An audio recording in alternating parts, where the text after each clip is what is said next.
आप सभी का स्वागत है। मैं हूं सुमित। हफ्ते का पहला कारोबारी सत्र भारतीय बाजारों के लिए बेहतरीन कह सकते हैं आज के सत्र में, जहां पे अंतर्राष्ट्रीय बाजारों के संकेत काफ़ी पॉजिटिव थे और उसी की तर्ज पे भारतीय बाजारों की शुरुआत होते हुए दिखाई पड़ी। एक गैप अप शुरुआत और उसको मार्केट ने सस्टेन किया। करीब करीब 200 अंकों की तेजी निफ्टी ने दिखाई। एक समय पर 17,400 के पार भी निफ्टी पहुंचता हुआ दिखाई पड़ा। 1.5% के आसपास का उछाल निफ्टी में देखने को मिला। वो तेजी बरकरार रही पूरे दिन। थोड़ी बहुत ऊपर नीचे वोलेटिलिटी जरूर देखने को मिली मार्केट्स के अंदर, जो अनुमानित भी थी, लेकिन अदरवाइज बाजार के अंदर एक जोरदार तेजी का रुझान बना रहा। शुरुआती कारोबार से सेकंड हाफ तक भी कैरी फॉरवर्ड होता दिखाई पड़ा और ये रेयरस्ट केसेस में एक दिन है जबकि बजट से पहले बाजार में एक तेजी देखने को मिली, वो भी इतनी बड़ी। इससे पहले सन 2012 में इस तरह की तेजी देखी गई थी, जो कि आज एक लंबे अंतराल के बाद दोबारा 10 साल बाद आते हुए दिखाई पड़ी है। मेजरली सभी इंडिसेस तेजी के साथ थे। आज बैंक्स के साथ साथ आईटी भी परफॉर्म कर रहा था, जहां पर खरीदारी बनते हुए दिखाई पड़ रही थी। मिड कैप स्मॉल कैप 1% के आसपास की स्मॉल कैप इंडेक्स में तेजी थी और करीब करीब 1.5% के आसपास की तेजी आज मिड कैप इंडेक्स में भी आते हुए दिखाई पड़ी। तो एक ब्रॉडर बेस्ड बाइंग मार्केट्स के अंदर आज कैरी फॉरवर्ड होते हुए दिखाई पड़ रही थी। ऑटो नंबर से पहले आज ऑटो शेयरों में भी रफ्तार थी। कल ऑटो सेल्स के नंबर्स आने शुरू हो जाएंगे। फार्मा, मीडिया, एनर्जी, ये कुछ और ऐसे सेक्टर थे जहां पर खरीदारी का रुझान बनता हुआ दिखाई पड़ा। तो ब्रॉडर बेस में आज आप एनर्जी को चलता देखेंगे, फार्मा को, आईटी को, ऑटो को, बैंक्स को। अब तक इनमें से इफ्स एंड बट्स के साथ कोई एक चल रहा था या दूसरा नहीं चल रहा था, लेकिन आज इन सब में ही खरीदारी का रुझान बनता हुआ दिखाई पड़ा और जहां पर शॉर्ट्स थे सिस्टम में, वहां एक स्ट्रॉन्ग शॉर्ट कवरिंग आते हुए दिखाई पड़ी। मिसाल तौर पर यूनाइटेड ब्रिवरीज नंबर्स थोड़े से वीक साइड पर, जो बाजार के अनुमान से कहीं ज़्यादा बेहतर थे, उसके हिसाब से शेयर ने एक स्ट्रॉन्ग शॉर्ट कवरिंग ली। Jubilant food strong short covering का कैंडिडेट बनता हुआ दिखाई पड़ा। कुछ बाइंग अपोलो हॉस्पिटल में थी, लेकिन वो बाद में ईज आउट हो गई। तो ऐसे अलग अलग स्टॉक, इंडिया मार्ट जहाँ पे नंबर का एक स्ट्रॉन्ग रिएक्शन देखने को मिला। तो अलग अलग स्टॉक्स जहाँ पे रिएक्शन स्ट्रॉन्ग था, क्योंकि वहाँ पर कुछ हद तक शॉर्ट्स भी खड़े थे नंबर से ठीक पहले, और कोई इवेंट जैसी एग्जीक्यूट हुआ उसके बाद एक स्ट्रॉन्ग शॉर्ट कवरिंग आते हुए दिखाई पड़े, तो उसका इम्पैक्ट भी मार्केट में बनता हुआ दिखाई पड़ा था। बहरहाल लेकिन कल एक बड़ा इवेंट है और उस बड़े इवेंट को मार्केट भुनाने की कोशिश करेगा और वहाँ पर बहुत ज़्यादा वोलेटिलिटी शायद कल के सत्र में बनते हुए दिखाई पड़े, तो ज़रा ध्यान संभल कर आपको ट्रेड करना होगा। कुछ दोस्तों, अगर आप बाजार में अपना पैसा इन्वेस्ट करना चाहते हैं तो अभी जुड़े एंजल ब्रोकिंग के साथ में, क्योंकि यहाँ आपको मिलती है एक अच्छी एडवाइस और भरोसेमंद सर्विस, और यहाँ अकाउंट ओपन करना भी है बिल्कुल फ्री ऑफ कॉस्ट। तो आज ही जुड़े एंजल ब्रोकिंग के साथ में। अकाउंट ओपनिंग लिंक डिस्क्रिप्शन में है। आज ही अपना अकाउंट ओपन कराएं।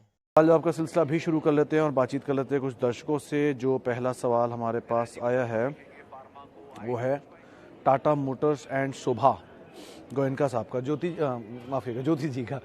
ज्योति, देखिए, टाटा मोटर्स और शोभा दोनों कंपनियां ठीक हैं, लेकिन दोनों में एक ही फ्लॉ है कि दोनों नीचे से तो बहुत चले हैं, चाहे शोभा हो या फिर टाटा मोटर्स हो। अब आपका होराइजन क्या, उस पर डिपेंड करता है, लेकिन अदरवाइज एज सच कंपनी में तो कोई इशू आप नहीं मान के चलेंगे। दोनों में ही फंडामेंटली वैसे कोई दिक्कत नहीं है।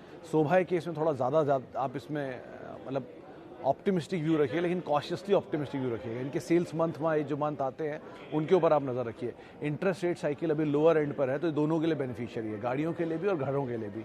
जैसी इंटरेस्ट रेट साइकिल ऊपर की तरफ जाना शुरू करेगी, वैसे ही इनकी साइकिल भी रिवर्स करना शुरू कर देगी, तो थोड़ा बहुत इंपैक्ट आएगा।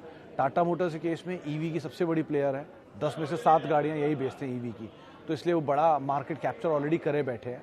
लेकिन इनपुट कॉस्ट का इम्पैक्ट, सेमीकंडक्टर डिमांड की शॉर्टेज, ये इम्पैक्ट कर रही है। कल ऑटो सेल्स के नंबर आएंगे, उस पर आप नज़र रखिएगा, और 3 से 4 दिन के अंदर शोभा अपने सेल्स के नंबर देगा, उन पर भी आप नज़र रखिएगा। तो दोनों नंबर्स के ऊपर ध्यान रखिए। कंपनियां ठीक है, बने रह सकते हैं।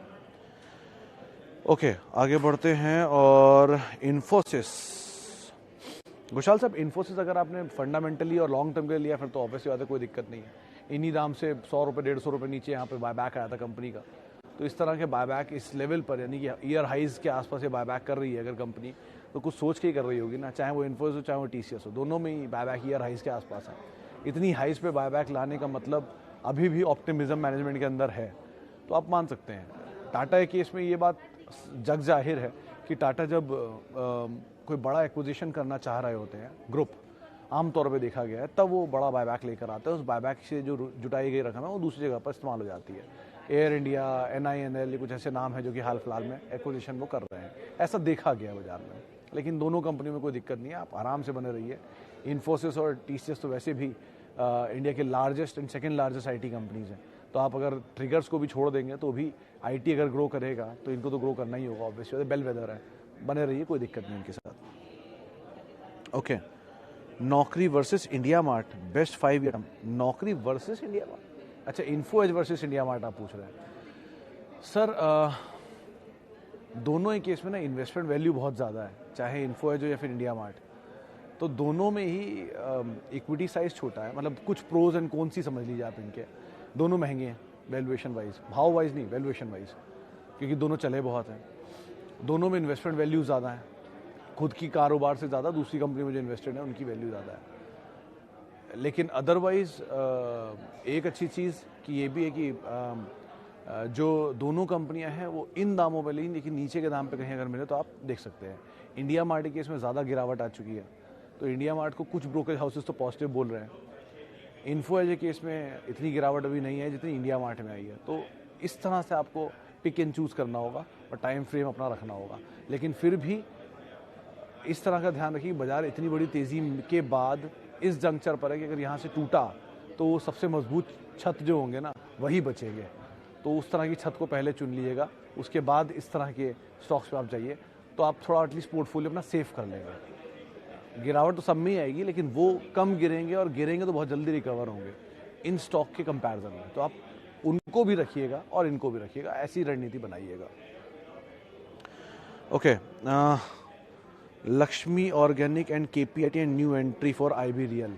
आईबी रियल के लिए बेस्ट प्राइस्ड जो एंट्री दिख रही है वो 138 140 की रेंज में है। 120 अगर मिल जाए तो वेल एंड गुड है, लेकिन अगर 140 138 की रेंज में मिलता तो वहाँ पर एंट्री कर सकते हैं। ये रीसेंट फॉल में भी वो लेवल नहीं तोड़ा उसने। अच्छा, दूसरी बात आती है आपकी लक्ष्मी ऑर्गेनिक्स एंड केपीआईटी में। ज़्यादा बेटर सर लक्ष्मी ऑर्गेनिक्स है, क्योंकि नंबर इसके ज़्यादा, मतलब केपीआईटी भी खराब नहीं, भागा बहुत ज़्यादा है केपीआईटी, लक्ष्मी के सामने दोनों ही वैसे बहुत भागे हैं। वो आईपीओ के बाद बहुत भागा और ये हाल फिलहाल में बहुत भागा है। तो दोनों में अगर नीचे सिचुएशन मिले तो कंपनियां दोनों बेटर है, लेकिन प्रॉफिटेबिलिटी वाइज एटलीस्ट अभी के लिए आपको लक्ष्मी ज़्यादा बेटर दिख रहा है। उसके नंबर शायद अभी आए नहीं है, वेटेड है, मैंने देखे नहीं, मतलब मेरी गलती है। लेकिन इन केस अगर आपको नंबर आ गए हैं या नहीं आए हैं तो नंबर्स को क्रूशली वॉच करिएगा, उसके बाद कॉल लीजिएगा। केपीआईटी स्टैब्लिश प्लेयर है, बहुत समय से है, लेकिन बहुत चला हुआ है, तो बहुत नीचे मिल जाए तो ज़्यादा बेटर है। ऐसा नहीं कि शेयर नीचे नहीं आएंगे, आएंगे आएंगे, सबके दिन आते हैं, सब नीचे मिलेगा तब आप ले लीजिएगा। Okay, Tata power new buying for budget view. Budget मतलब है कल, यानी आप कल के लिए व्यू पूछ रहे हैं। सॉरी, मैं कल के लिए ज्ञान नहीं दे सकता, मतलब कल के लिए मैं स्टॉक नहीं बता पाऊंगा, माफ़ी उसके लिए। लॉन्ग टर्म के लिए आप ऑब्वियसली होल्ड कर सकते हैं, लेकिन यहाँ नहीं। 200 रुपये 210 रुपये के जोन ज़्यादा बेटर थे, जो कि आशीष बहेती साहब के दिए हुए लेवल है। उन्होंने कहा था उन जोन्स पे कहीं मिल जाए तो आप खरीदारी कर सकते हैं, लेकिन बजट के लिए सॉरी। और ये कोई टाइम भी नहीं है बजट के लिए लेने का, क्योंकि अब बजट उस तरह रिएक्ट नहीं करेगा जैसा आप सोच रहे हैं। कोई ईवी की शेयर ले लीजिए, ईवी के ऊपर कोई अनाउंसमेंट आएगी, शेयर रिएक्ट करेंगे, उसमें फंसने के चांसेस बहुत ज़्यादा है। ये सब स्ट्रैटेजीज पहले बन चुकी है मार्केट्स में और पहले काम हो चुका है उन पर। तो अब आप मत करिए ऐसा कोई काम जिसमें आप फंस जाएँ। आमतौर पर जो बजट के आसपास चलते हैं उसमें एजुकेशन, रेलवेज़, टेक्सटाइल, ये ऑलरेडी तेज़ी पकड़ चुके हैं। तो आप अब ऐसा काम मत करिए कि फंसें। इवेंट है, निकल जाएगा, एक आध दिन की बात है। बजट एक ही दिन आता है साल में, लेकिन उसके बाद पूरा बाजार पूरे साल रहेगा, तब आप ले लीजिए। अगर कोई अच्छी कंपनी मिल रही है तो ऐसा तो है नहीं मौका कल ही मिलेगा, कल के बाद कभी नहीं मिलेगा, ऐसा कभी नहीं होता। बाजार में मौके हमेशा रहते हैं, 365 दिन। अब आप उसे पकड़ने वाले हैं नहीं, वो बात अलग है, लेकिन मौके हमेशा होते हैं। इसलिए ऐसा कुछ नहीं कि कल के बाद कुछ नहीं होने वाला, होगा, बहुत कुछ होगा। आराम से आप संभल के ट्रेड करिए, बस यही ज़्यादा बेटर है। Okay, Pricol and Avanti Feeds to buy now. Mittal साहब, अवंती फीड्स के केस में एक तो वॉल्यूम कम रहता है, ज़रा ध्यान संभल के ट्रेड करिएगा। इससे बेटर आप वेंकीज़ के साथ जाइए अगर इस सेक्टर में जाना चाहते हैं। अवंती फीड बिजनेस के अंदर है, वेंकीज़ भी सेलेक्टिव फीड बिजनेस के अंदर है, लेकिन उससे ज़्यादा उनका कामकाज जो है और पैकेजिंग मटीरियल में है, पैकेजिंग फूड में है, पैकेज फूड में है, एंड नॉनवेज स्टफ़ में है। तो ज़्यादा बेटर प्लेयर वेंकीज़ है। अभी नहीं, नीचे के दाम मिल जाए तो बहुत अच्छी बात है। वॉलेटाइल स्टॉक है, एक दिन में बड़े बड़े स्विंग मारता है, ज़रा ध्यान संभल कर ट्रेड करिएगा। लेकिन कंपनी बेटर साइड पर है वो, एटलीस्ट इस बिजनेस में नंबर भी ठीक है, डेट भी ईज आउट है, काम भी अच्छा है, पूरे इंडिया में फैला हुआ है। तो सो फार तो उसमें कोई ऐसा कंसर्न दिखता नहीं। अवंती भी इतनी ख़राब नहीं है, लेकिन वॉल्यूम कम रहता है, ध्यान संभल कर ट्रेड करिएगा। दूसरा नाम आपने लिया था प्रीकॉल का। प्रीकॉल से बेटर सर सुब्रॉस, सोना कॉमस्टार, इनको आप देख सकते हैं। दो प्रीकॉल पुणे बेस्ड कंपनी है, पुरानी कंपनी है, बहुत पुरानी है बल्कि, लेकिन वहाँ पर भी इनसे ज़्यादा मोमेंटम इनमें शायद मिलने को हो सकता है, एक बार को हो। लेकिन ऑटो एंसिलरी के लिए तो ऑब्वियसली वाला जाइंट अगर आप चाहेंगे तो पहला बॉश, भारत फोर्ज जैसे दो नाम जो है इनको आप अवॉइड नहीं कर सकते। Okay, Pidilite and HCL Tech. Agrawal साहब, ये बात सच है, पीडीलाइट मतलब एक शीट मैंने बनाई थी कुछ समय पहले, ट्वीट भी की थी, वो हो गया होगा समय तो आपको शायद ना भी मिले, लेकिन आप उसे सर्च करिएगा तो आपको शायद दिख जाए, मेरा नाम डाल के सर्च कर लीजिएगा। उसको मैंने ट्वीट किया था कि हर 4 साल में जो स्टॉक डबल होते हैं उनमें एक नाम था पीडीलाइट का, और HCL भी शायद उनमें एक नाम था, या टेक महिंद्रा एक नाम था, IT का एक ही नाम था जो हर 4 साल में डबल हो जाता है। तो उसमें एशियन पेंट्स मुझे अच्छे से याद है, एक वो स्टॉक है जो कि हर 4 साल में डबल हो जाता है। तो पीडीलाइट भी कंपाउंडिंग स्टॉक है। कोई भी स्टॉक जो 20-30% की ग्रोथ आपको दे रहा है साल भर साल, वो आपको इस तरह का पैसा बना के दे देगा। तो उस तरह से आप इसको अगर मान रहे हैं तो जैसे दोनों कंपनियों में बुराई नहीं, दोनों बढ़िया कंपनियां, दोनों ही पोर्टफोलियो स्टॉक हैं और दोनों ही उस तरह की पोटेंशियल रखते हैं, तो आप रख सकते हैं, ले सकते हैं, SIP कर सकते हैं। सेफेस्ट वे है SIP करना। और एक बहुत अच्छा तरीका और बताता हूँ, अगर मान लीजिए आपको लगता है कि नहीं बाजार में मुझे अच्छे शेयर समझ में नहीं आ रहे, मैं कौन से शेयर लूँ, सबसे बढ़िया है टॉप 5 म्यूचुअल फंड आप गूगल में सर्च कर लीजिए, ठीक है, जो 5 बेस्ट परफॉर्मिंग म्यूचुअल फंड्स हैं, कोई भी हो, उन म्यूचुअल फंड की टॉप होल्डिंग्स उठा लीजिए। अगर वो उसे आप ले सकते हैं तो आप भी उसे ले सकते हैं, जितना समय वो उसे होल्ड कर सकते हैं उतना समय आप भी होल्ड कर सकते हैं। तो 5 म्यूचुअल फंड की कॉमन होल्डिंग निकाल लीजिए, कॉमन जो उनमें से उनको लेकर रख लीजिए, जब वो हैं उसके अंदर तो आप भी रह सकते हैं ना, इतना भरोसा तो आप भी कर ही सकते हैं।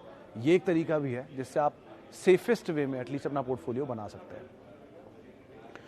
ओके, आगे बढ़ते हैं। और सद्भाव इंजीनियरिंग, हल्दर साहब, ये दोनों ही कंपनियां, सद्भाव इंफ्रा, सद्भाव इंजीनियरिंग, दोनों ही थोड़ी संवेदनशील काइंड ऑफ हैं। इसलिए नहीं कि इन्हें काम में कोई दिक्कत है, नहीं, एक तो स्टॉक चलते नहीं है, जितना मेरी याददाश्त कहती है दोनों के दोनों ही एक समय के अंदर ही, रेंज के अंदर ही ट्रेड कर रहे हैं बहुत लंबे टाइम से। हायर लेवल से टूटे, वो बीच में खबर आई थी इनकी एक असेट बिक्री को लेकर के, अदानी ग्रुप इस असेट को खरीदेगा, ये शेयर तब चले थे, उसके बाद नीचे आ गए। इन स्टॉक को अगर अपने पास आप रख रहे हैं तो इन्हें सिर्फ उसी तरह रखिएगा कि मोमेंटम मिले और निकल जाए। ऐसे मत सोचिए कि ये पोर्टफोलियो बनाएंगे इसमें और बड़ा हिस्सा बनेंगे। इनफैक्ट इनका ऐसा कोई स्टॉक नहीं देखा मैंने आज तक जो इतना पैसा बना के दे गया हो लॉन्गर होराइजन में। मोमेंटम में बना देंगे। NCC, IRB, इन सब के पास बड़ी बड़ी ऑर्डर बुक्स हैं, बड़े बड़े ऑर्डर्स एग्जीक्यूट करते हैं। इवन अशोक, दिलीप, MEP, सद्भाव, ऐसे बहुत सारे नाम गिन सकता हूँ, HCC, जिन्होंने पैसा बनाया नहीं, डिस्ट्रैक्ट ज़्यादा किया है। तो इंफ्रा में अगर आप रहना तो L&T is the safest option 1। 2, momentum में अगर आप खेलना चाह रहे हैं तो बात अलग है, मोमेंटम मिले तो आप निकल जाइए, लेकिन मोमेंटम नहीं है तो आप फंसिएगा, चांसेस ज़्यादा है, थोड़ा ध्यान संभल के ट्रेड करिएगा। ओके, विशेष इन्फो, अजय साहब, ये बहुत चर्चित शेयर है, बहुत लोग बोलते हैं मल्टी बैगर हो जाएगा, ये हो जाएगा, वो हो जाएगा। मैं कभी डिनाई नहीं करता, मैंने इस कंपनी को पढ़ा नहीं है, लेकिन व्हाट्सएप ग्रुप में इतने मैसेज आते हैं ना विशेष इन्फो के, 2 रुपये हो गया, 3 रुपये हो गया, भाव जो भी हो गया मुझे पता नहीं इसका, लेकिन आपके भाव से ऊपर है ये मुझे पता है। ऐसे शेयरों में पैसा बन भी सकता है, नहीं भी, लेकिन बिलीव मी 2007 में ऐसे बहुत सारे शेयरों के नाम मैं आपको गिना सकता हूँ जो ऐसे ही भाव या ऐसे ही व्हाट्सएप का हिस्सा बने थे और उनके भाव आज तक लौट के नहीं आए। जो भी लोग मुझे सुन रहे हैं जिन्होंने पुराने इन्वेस्टमेंट मार्केट में किए हैं, जिन्होंने 2007-8 का बाजार देखा है, वो ये बात बखूबी जानते हैं कि ऐसे बहुत सारे शेयर हैं जिनके भाव आज तक नहीं आए, और वो भी ऐसे ही व्हाट्सएप ग्रुप्स का हिस्सा उस समय पर होते थे। उस समय उनकी फैंसी होती थी मल्टी बैगर बनेंगे, ये होगा वो होगा, लेकिन ख़त्म हो गए वो। तो आप सेफेस्ट बाज़ार के साथ रहिए। बाज़ार डायनामिक है, आज तेज़ लग रहा है, कल बहुत तेज़ी से पलट भी सकता है, और जब पलटेगा तो बहुत बुरी तरह पलटता है। तो बेटर यही है, आपने ऐसे बहुत सारे शेयरों को देख लिया होगा हाल फिलहाल में, जोमेटो को, पेटीएम को, नाइका को, इन्फो एज को, जो एक ज़माने में अब से मुश्किल से 2 महीने पहले सबकी पसंद थे। 31 दिसंबर को जोमेटो का नया हाई कटा था और आज मुश्किल से 1 महीने के अंदर ही वो शेयर अपने नए लोज के आसपास काम कर रहा है। तो चीज़ें बहुत तेज़ पलटती हैं, इन शेयरों से बचिए, सेफेस्ट में ऑप्शंस में रहिए। पैसे को बर्बाद करने की बजाय या मल्टी बैगर ढूंढने की जगह आप ये करिए कि आप सेफ ऑप्शन में रहिए और उनके साथ समय दीजिए, बढ़िया पैसा बन जाता है। लेकिन इन ऑप्शन तो या इस तरह के शेयरों में वही पैसा डालिए जो आपको लगता है कि ये गायब भी हो जाए तो आपको दुख ना हो। वैसे तो ऐसा पैसा होना नहीं चाहिए आपके पास, लेकिन अगर ऐसा पैसा आप समझते हैं कोई भी, तो आप वही ऑप्शन यूज़ करिए, पैसा बचाइए। Capital protection is the biggest aim in investment. अगर वो हो जाता है तो पैसा अपने आप बन जाता है, तो आप उसका ध्यान रखिए। विशेष इन्फो टाइप शेयरों को मत पढ़िए अनटिल अनलेस आपके पास की बहुत ही कोई पुख्ता खबर उनकी मैनेजमेंट की तरफ से आई हुई है, तो बात अलग है। अच्छा, एक आखिरी सवाल और लेता हूँ सर। L&T के नंबर तो वीक आए थे सिद्धार्थ साहब, लेकिन कंपनी ऑब्वियसली बढ़िया है, इसलिए आज शेयर ने परफॉर्मेंस भी दिया। ब्रोकर हाउसेस के अपग्रेड्स भी हैं, बहुत ज़्यादा उन्होंने वीकनेस देखी नहीं इसके अंदर। स्ट्रॉन्ग नंबर्स हैं, 3 लाख करोड़ की ऑर्डर बुक है, सब्सिडरी इतनी स्ट्रॉन्ग परफॉर्म कर रही हैं, 3 बड़ी सब्सिडरी इनकी अपने आप नए हाइज बना जाएंगी, तो ऐसी कोई दिक्कत है नहीं। ऐसा ये इन्वेस्टमेंट होराइजन के हिसाब से बहुत अच्छी कंपनी है, लेकिन एक आध क्वार्टर के नंबर ऊपर नीचे चलते हैं। तो L&T कैपिटल गुड्स का जायंट है, तो आप उसमें तो कोई सोच ही नहीं सकते हैं, लेकिन 1-2 क्वार्टर के लिए अगर आप सोच रहे हैं तो बात अलग है। अदरवाइज कंपनी को कोई दिक्कत नहीं, आराम से लीजिए, नीचे मिले तो और खरीदिए, सिंपल।